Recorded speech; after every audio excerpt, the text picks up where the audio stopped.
Welcome to this explainer. Today, we're tracing the absolutely unbelievable, literal rags to riches journey of one of the greatest athletes in human history.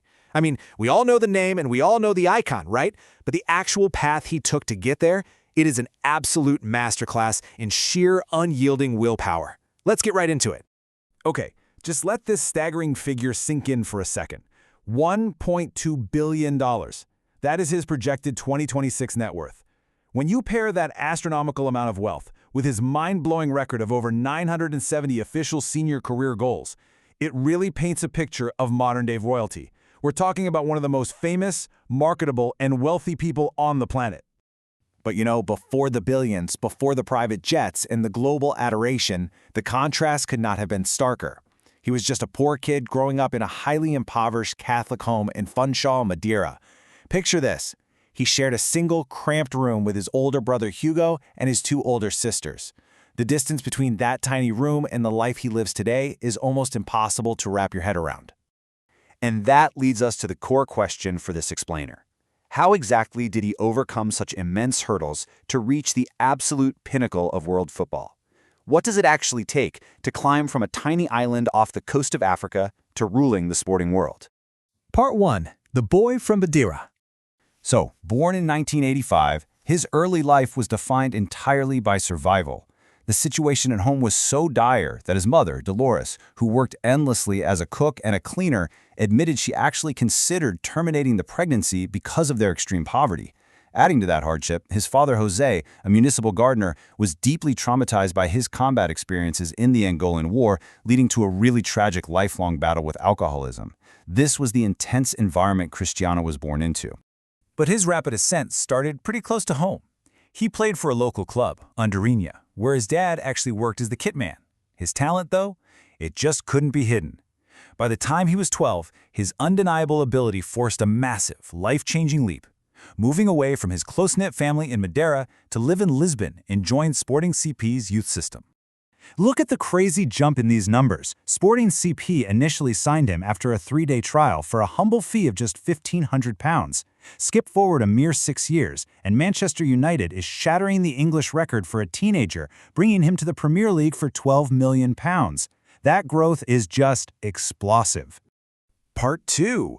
A heart for the game. Now, life in Lisbon wasn't easy. He was really struggling with school. At age 14, he got expelled after throwing a chair at a teacher whom he felt had disrespected him. After that incident, he basically dropped his education entirely to focus solely on football. It was a massive gamble. His mother later said on television that if he hadn't made it as a pro, he likely would have ended up working as a bricklayer. And then, at age 15, he hit his most terrifying hurdle yet. He was diagnosed with tachycardia.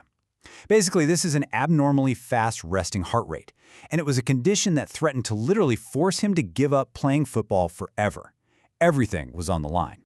But his drive was just relentless. He undergoes cardiac ablation, which means they used a laser to cauterize multiple cardiac pathways into one just to alter his heart rate.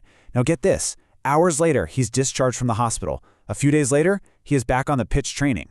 This completely highlights the physical stakes he faced and his absolutely unbreakable will to succeed. Part 3. Earning the number 7.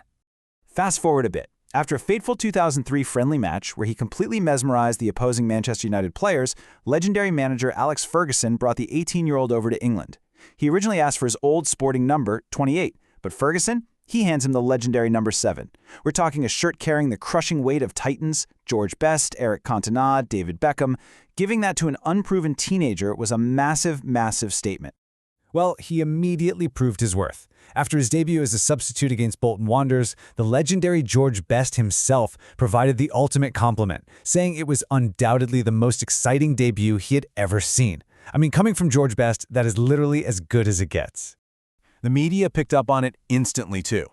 BBC pundit Alan Hansen saw the raw, unpolished potential in this kid, predicting that if he could just refine his tricks and couple those mesmerizing feet with a solid end product, he would become a terrifying, frightening force in world football. Part 4. Trials and tribulations. Of course, the path to greatness is rarely smooth. His flashy, highly individualistic style wasn't an immediate hit with everyone.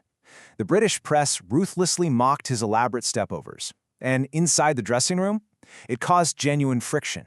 He actually clashed in training with United star striker at the time, Ruud van Nistelrooy, who took real offense to the young winger's constant showboating.